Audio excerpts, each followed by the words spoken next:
বাংলাদেশের মানুষ যারা সিনেমাকে ভালোবাসেন,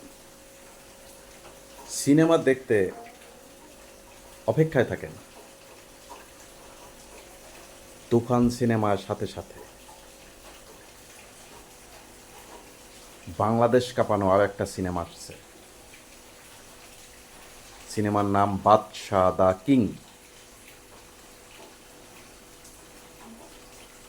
হিরো আলম নিজে নায়ক এবং চলচ্চিত্রে অনেক জ্ঞানী গুণী শিল্পী আছেন।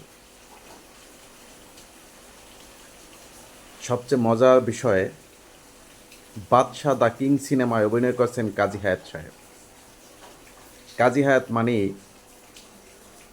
বাংলাদেশ চলচ্চিত্রে বিগত সময়ে বাস্তবধর্মী, অ্যাকশনধর্মী অনেক সিনেমার নির্মাতা তিনি, এক নামে সবাই চেনেন। মান্নার মতো একজন নায়ককে তিনি নিজ হাতে গড়ে তুলছেন। সে কাজী হায়াৎ সাহেব নিজে অভিনয় করছেন বাদশা দ্য কিং সিনেমায়।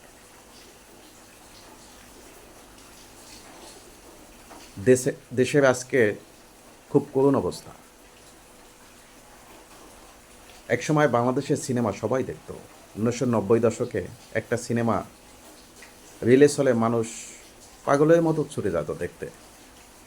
এরপরে এই কুরুচি কিছু মানুষের জন্য দেশের সিনেমা একেবারে ধ্বংস হয়ে গেছে। সিনেমা হলগুলো একেবারে ভেঙে ফেলেছে, কেউ কেউ ব্যবসা থেকে সরে গেছে। এই একই কারণে ভালো সিনেমা মানুষ পায়নি। কাজী হায়াৎ সাহেবের মতো মানুষ যদি হিরো আলমের সাথে ছবি করে, হিরো আলম নায়ক, কাজী হায়াৎ সাহেব যদি অভিনয় করে, সেই দেশের ভবিষ্যৎ কত কঠিন, করুণ অবস্থা হবে। বর্তমান সময়ে শাকিব খান একটা সিনেমা বানাইছে তুফান, সবাই পছন্দ করে। সেই শাকিব খানের পিছনে লাগছে, শাকিব খান ভালো না, সিনেমা ভালো হয়নি। অথচ আন্তর্জাতিক মানের একটা সিনেমা, যেখানে সর্বস্তরের মানুষ ছবিটাকে নিয়ে নিছে। কিছু অসাধু লোক, ইকবাল সাহেবের মতো পরিচালক, সে শাকিব খানের শত্রু হয়ে দাঁড়াই গেছে, সিনেমাটা ভালো হয়নি। আরে ভাই, সিনেমা ভালো হয়নি, তোর সমস্যাটা কি? তোর সিনেমা মানুষে দেখে না। হিরো আলমের মতো নায়ক তোমাদের প্রয়োজন। পাবলিক